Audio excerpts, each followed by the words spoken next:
Let me start this.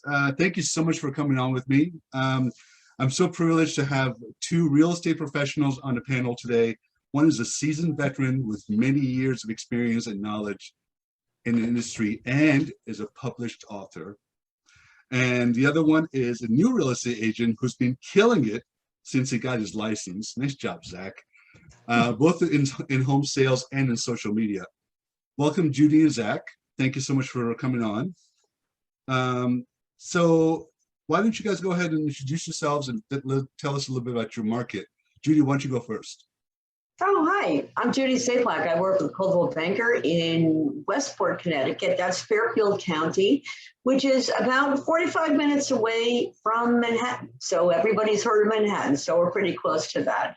And what can I tell you? I've been in real estate for 38 years. If you look at all those letters after agents' names, I got a whole ton of those letters too. I happen to be a licensed broker as opposed to a salesperson.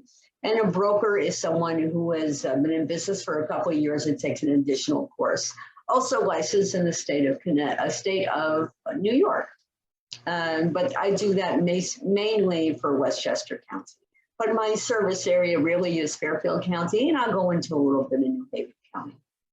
Excellent. Zach, what about you? Love it.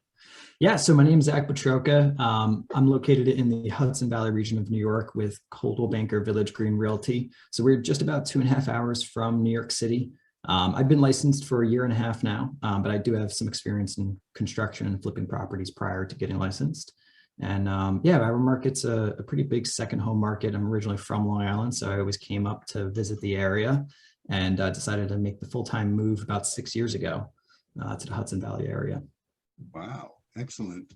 And of course, I'm Robert Masoudpour. I service the Atlanta metro area. I'm a realtor and a broker, and been in business for 20 years. I can't believe it. This year is going to be, I'll be celebrating my 20th year, which has flown by like a flash, and it's amazing. I've obviously as realtors we've seen so many nice homes, and we've dealt with so many awesome people, and that's one reason I love this business, is because I get to, there's never a dull moment, right? Every day you get to see and meet and different people and do different things and see different things. So it's very exciting. I can't imagine doing anything else than what I'm doing, right? So Judy, what is your market's like? How'd you guys do in 2021? How was it over there? I know across the country it's been crazy mad with real estate market.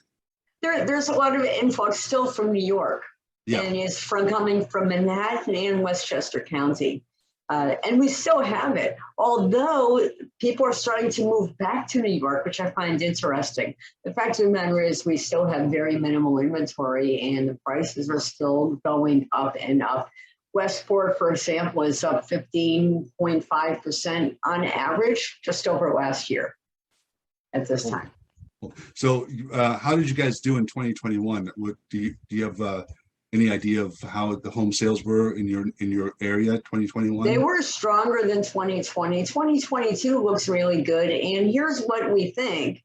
It's going to take so much time to get that inventory back. We're still going to have this type of market for the next couple of years. So even though the buyers are buying, the houses come on the market and they get sold right away. It's very interesting that the unit sales are somewhat comparable, not just a little bit more. It's very interesting, but the market is just crazy. We just don't have a lot of inventory. And what's the median sales price in your market? Right now it's around 1.7 in Westport. And average days in the market are pretty low, do you know?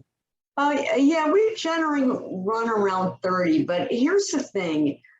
The 30 days on market that I can talk to you about is different for Zach's area. It's going to be different for your area. Absolutely. Because every MLS changes it. They have different statuses on the listings availability. So the first one is new, obviously, when it comes on the market. Then we have an active listing. if we have an initial deposit, we will put it under continue to show status or under contract continue to show. It's still showing as an active listing. And until the agent puts it under the pending status, which means that the mortgage is obtained and you're just waiting for closing, it's still showing as an active listing and still accumulating that market time. So when I tell you 30 days, that really is not the right way to gauge it. It really should be gauged more as when it took that deposit, when it actually went off the market. And that's not 30 on average. That's Okay, so probably more about 4 or 5. yeah, absolutely. So in your MLS, once the house goes under contract, as soon as the contract is binding by both sides, it doesn't go in a pending status and Not right away. The clock No, stops. No, right away. No. We have an interim status, which is continue to show. Oh wow. Okay. So you continue to show it, and then pending is after the mortgage is approved and all the inspections are done and it's a contract signed. So we don't generally go to a formal contract immediately. We go to a binder form and then we go to a contract. There's attorneys involved and it takes a little bit of time. But the second the time the property goes up, takes a deposit, the initial deposit is when most MLSs will show it as market time, or in the end, you're ending market time. It's not the case here. What about So you, it's Zach? different. It's similar, you know, we're an attorney state in New York. So initially, once you get an accepted offer, it's a binder between the buyer and seller, just agreeing to initial terms and inspection period. And then once the inspection period or any other negotiated due diligence periods are completed, we either would renegotiate or we do move forward into contract. Once it goes into contract, that then is when it's kind of taken off as like an active listing. And that's when the down payment would really be issued and the attorney starts to get involved. And it does usually take about a week at minimum to organize everybody and get everything executed. So from the time the buyer puts a contract on a house until they close, how long usually does that take on average? Yeah, probably the standard like 45 to 55 days, give or take. Yeah. Normal here too. Yeah. And that's including, usually we give about a 10-day inspection period to get all the inspections completed, reports in, and then gives us a day or two to chat through it all and get back to the sellers. Yeah, so over here, we are attorney state. So we actually, as soon as the buyer has a binding contract on a house, the clock stops. And the status goes into active under contract, which, we're not supposed to show the house anymore. But the active under contract period is for due diligence. So if you have any due diligence period in your offer, that's what basically active under contract is, the time period where the buyer can go and do the inspections and stuff. And then once the due diligence period is over, the status changes to pending, but the clock stops. So the average days on the market here, especially in my area, is probably less than 10 days. If you can find that, usually if the house is in a hot price range, it's less than 5 days, and that's only because the seller needs to have time to sort through the multiple offers that they're getting. Which is crazy, but we're still seeing a very, very hot market here. I mean, the buyers are out in full force, and obviously, just like you guys said, the inventory is so low, and it seems like it's getting lower and lower every day. So what was your median sales price, Zach, in your market area? Yeah. So my median sales price, I have a little bit of context here. So in 2019, getting into 2020, the median sales price in my area was $249,000. Oh, nice. It then moved up this past December. It came in at 302. So it was a pretty substantial increase over the course of just the past year, about $60,000, give or take. But so right now it's around 302. All right, cool. And how'd you guys finish 2021? Pretty strong? Yeah. Really strong. I mean, year over year for the month of December, pending sales did increase. I'm in a very rural area, so it's probably going to look a lot different as far as actual numbers look like for you and Judy. But our inventory actually shrank substantially to only 500 units in the entire county, which is a 50% decrease from December the year prior. So there was a significant shortage of homes, going into the winter. The days on market actually, surprisingly enough, increased. So, I side with you guys as far as the number is going to say it's on average 55 days on the market, but I would actually call that probably closer to 22, give or take. And just from manual delay of getting it in there or just the inspection period going further than it should, those numbers are a little bit altered. But yeah, so inventory shrunk, days on market kind of increased slightly, but pending sales increased 7.5% year over year, month to month. Wow. So I did a little research before this meeting for the Atlanta area, and number of units sold last year in Atlanta in 2021 in the Atlanta metro area, 103,363 units, and the median sales price was 326,000. But what's interesting is that the sales volume January 2022 from January 2021 went down 4%, and the units sold was down almost 20%, which is incredible, and that's because I know Paul doesn't like hearing it, but because there's no inventory, right? And people are just scrambling, trying to find a house, and they get discouraged. I think buyer fatigue. I saw some buyer fatigue in the end of 2021, but I think it's even more now because there are less and less homes that people affordable homes that people can buy that's available right now. And affordable by that I mean less than over here less than 800,000 basically. Mm-hmm. That an average person now can buy. So where do you guys see 2022 going? I know we're slated to have increase in interest rates, and we're already seeing a huge increase in interest rates here in Atlanta. I think January they said that, and I think I did a video about this. January started with 3.22%, and as of last week, the 30-year fixed is 3.75, 3.8. That's a huge jump in 3 weeks. Huge.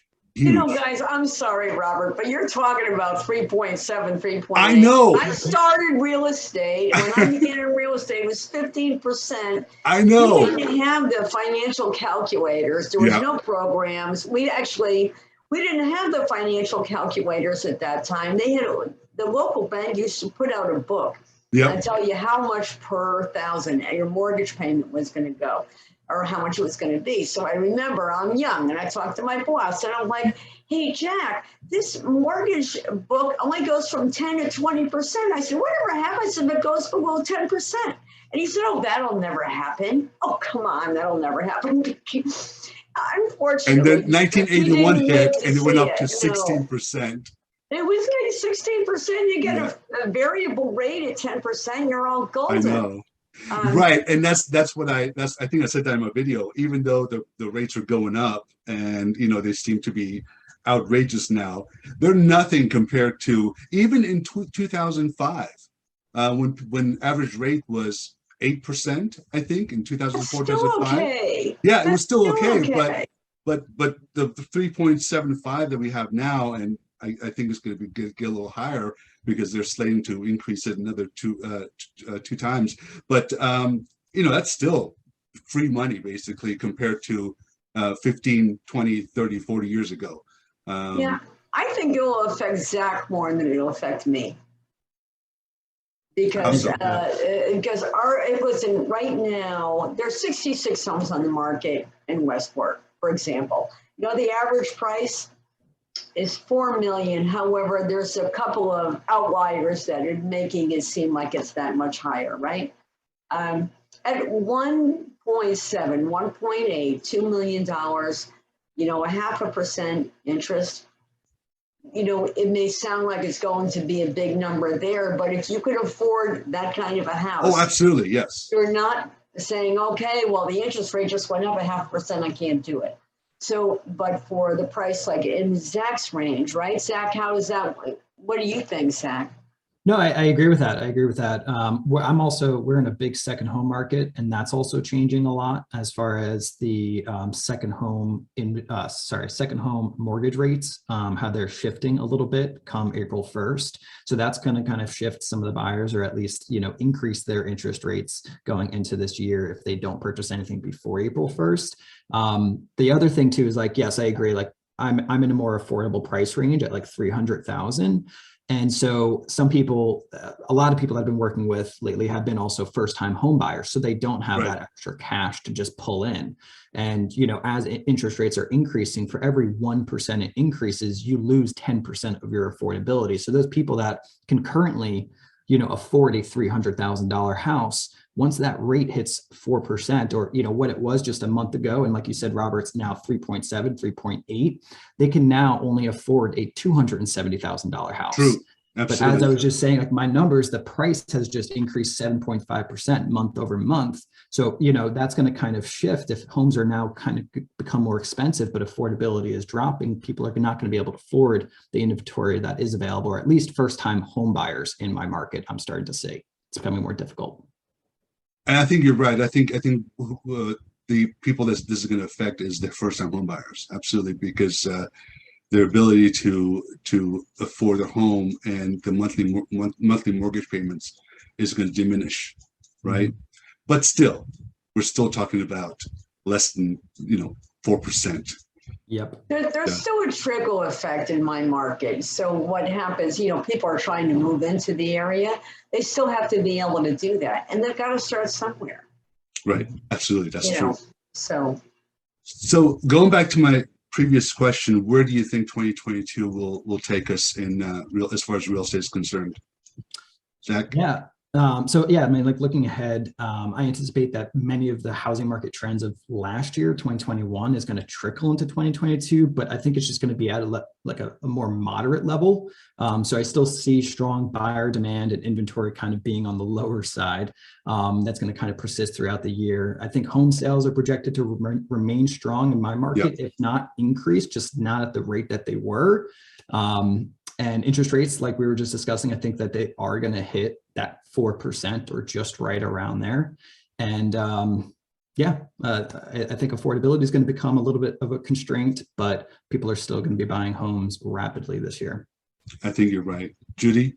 Oh, Robert. All right. So I'm going to go on the opposite way. And I'm going to say that right now, as we're talking about 2022, right now it's a buyer's market. Correct. Oh, it's a buyer's. Okay. Oh, yeah. Okay. So it's a buyer's market because we're expecting the prices to still go up forward. They're still going to go up, right? Last year, for example, you bought a home for $1 million, it's now worth 115, right? Mm-hmm.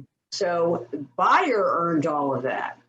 This is going to happen in 2022. So if you buy your home now, the market is still going up.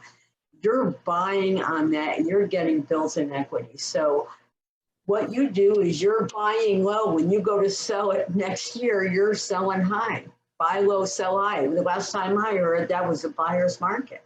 And right? To your point, I'm sorry. Go ahead. I'll let. No, that's it. But I think we need to look at it a little differently. Yeah. Everybody's it's a seller's market, seller's market. Hey, wait a minute. You sold your house last year, you lost $150,000, right? Yeah, exactly. So think about it smart and put it as an investment. And it's a buyer's market, a smart buyer's market. How's that? And to your point, the median sales price in Atlanta area from January 2021 to January 2022 was up 24.4%. So if you had bought a house in January 2021, you would have had an increase in equity of 24.4%, which that proves your point that it is a buyer's market. Because if you bought, I mean, it's still true. I mean, if you buy a house now, who knows in January 2023 how much it's going to go up by? Absolutely. But we tend to fixate on being a seller's market, but as you said, is actually think outside of the box, right? Oh boy, I have trouble with that, Judy. I'm such a go by plans that it's kind of hard for me to go outside the box. But sometimes, sometimes we have to talk to people like you to take us outside the box and look at things differently. Hey guys, so let me ask you a question. So I don't know if you saw this when I sent it to you, but I wanted to do a kind of a rapid question for you guys and get some responses from you. It's fun questions, nothing serious. So Zach, what one book have you read or podcast you've listened to that has impacted your life and you would recommend to people? Yeah. So I've been getting really into the Bigger Pockets podcast. Okay. So I don't know if you guys have heard of it, but it's a very big podcast, very big platform for investors, agents and buyers, sellers. It's a fantastic podcast. Highly recommend. Very digestible, very broken down, amazing, and they have awesome guests that are extremely qualified to be on that podcast. Actually, one of the podcast hosts, David Green, he has a really great book that I just started called Burr Investing. So it's a strategy to invest in real estate that has just been proven to have the highest profit margin. So the BRRRR stands for buy, rehab, rent, refinance, and repeat. So it's a system, it's a procedure in which you go through once you purchase the property. So you would buy it, you would do a rehab, then you would get a tenant to live in the property or all of the units. Then you would cash out, refinance. So now you just built the equity. You've shown that it's rentable at the certain lease amount. So then you can easily get that mortgage, right? And then now you have that money that you just invested into the rehab, into the purchase. Now you have it available to you. Now you have monthly income coming in from the home itself, the investment itself, cash on cash return coming in there. And now you can reinvest that money into the next property. So that's the repeat phase. Well, that's pretty cool. Yeah. So the BRRRR Investing book from David Green, really awesome. I'm only a few chapters in, but I'm getting into investing myself this year, or getting my first property is the goal. So using to implement that strategy. Excellent. What about you, Judy? You listen to podcasts? I've got a little bit of a throwback for you. Okay. And it was early on in my real estate career, and I also ran for political office, and I had a little fear of speaking in public. Yeah. So I took a Dale Carnegie course. All right. And I enjoyed the course so much, and they enjoyed me, they asked me to teach it. So I became an associate instructor at Dale Carnegie. And one of the things that they did, besides having us speak in front of the classroom, they gave us these books. And one book that I still think of every day, and it shaped my mentality, was How to Stop Worrying and Start Living. Now, you may not think about that for a real estate book, but really here's what I want you to think about. Number one, that has to do with life. And with real estate, things are up and down, and you got to be able to speak with your clients and get them positive when it's negative. And, you got to try to work around that. And it's talking about, really here, I'll give you an example. You got to stop. Everybody worries about this. Well, suppose this happens. Suppose this happens. Suppose this happens. So you figure out the worst case scenario. You improve upon the worst, and then that's how you're moving forward instead of living in that past. Live in day-tight compartments, and if something is troubling you in one area, then put that away and focus on something else in a positive manner. So that not only is really good for real estate, it's good for day-to-day life. And Exactly. it's one of the things that have kept me sane. And being in 38 years in the real estate business, I know I'm right now in a minority. And I'm still active, and I'm really active, you know, as you guys know. I'm running around like crazy. I'm not giving up anytime soon. I love what I do. It's great. Absolutely. But that was wonderful. And I would suggest that to anybody, whether you're in real estate or you're not in real estate. It's just a really great book. I love that. That actually makes me think of this saying that I often repeat to myself. It's a little bit of a mantra, but it's where focus goes, energy flows. And focus is a practice. It's a daily practice, something that you can work on. So if you're focusing constantly on what could go wrong rather than what could go right, you're more likely going to bring that vision into fruition than Exactly. you are, you know, focusing on what could possibly go right. So that's what that makes me think of. Right. So I've been listening. I love podcasts. I've been listening to podcasts for, I think, last 5 years, and especially since I drive a lot, that's the only thing I listen to. And recently, I've been listening to Gary Keller's podcast called "Think Like a CEO," and that has taught me so much. Especially, you know, I run 2 businesses, and it gets so easy to get bogged down and kind of lose touch of your, you know, something's going to give, right? And his podcast, that's actually by Jay Papasan, is very, very well done, and he gives some great nuggets in there, and I would definitely recommend that if you're a business owner or if you're in real estate, to definitely watch that. And also this book, Never Split Difference.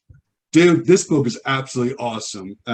Chris Voss is the man, and I've learned so much from this book about negotiations and how to tackle this business that it's really I keep it in my desk because I refer to it all the time, especially when I'm negotiating for a contract. But definitely recommend those. So second question, quickly, what advice would you give to current buyers or sellers? Judy? Be positive. Mhm. Go out, be prepared, and be positive. That would be the shortest, quickest advice. Absolutely. That's great. Period. Great advice. Zach?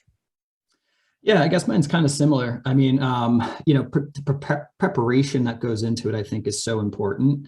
And I see, like, if someone doesn't actually prepare themselves to start in the process these days, like, they're just going to kind of get pummeled and upset, and they won't really remain as positive, you know. But if you go in with set expectations of what the current market's going to look like and what it's going to be, then it might take a couple to get that home that you're looking for. And also, like, building out your team first, like finding that agent, that realtor that you can trust, that you can lean on, that then can also connect you to the other resources that you need, like a lender, like an attorney, like an inspector. Exactly. And once you have that team together, it alleviates a lot of the anxiety of the unknown. And now you can just go out and have fun and check out homes because you know what's going to happen and what to expect. So I would say that. That's excellent. You're right. And you took the words right out of my mouth. I think 2 things, patience and being prepared, are the 2 things that both sellers and buyers need to have in this market. Because as sellers, you know, even if you have a contract on your house, things happen, and you know, you may lose that contract. But if you're patient, a better one comes along. And as buyers, you're going to go see a house, and you're going to see 5 houses, put 5 offers on it, and you know, in this market, none of the 5 offers are accepted. But if you're patient, as you said, leaning on your trusted realtor and advisor, and getting their expertise, I think you know, you'll be able to get yourself a nice house, nice home. And being prepared is so important. I just did a video about this too. When buyers, when you go tour a home, make sure that all the decision makers are there with you touring a home, because if you go tour a home and you have to go consult with your other decision makers, when you come back in this market, that house may not be there. It might be under, especially, you know, around here where it literally, homes go off the market in a matter of seconds. In the New York Minute, Zach. All right, guys, thank you so much for joining me. Hey, Judy, do you want to tell them about your new book? Oh, yeah. Well, I do have a new book coming out. In Absolutely. 2005, I wrote a book called The Art of Buying or Selling a Home. And that's actually sold out. And, you know, I just thought it was time to write a new one. So right now we're in process. It will be published sometime this year. Right now I'm on the third revision. And that's going to be a really good one. So I'm excited for that.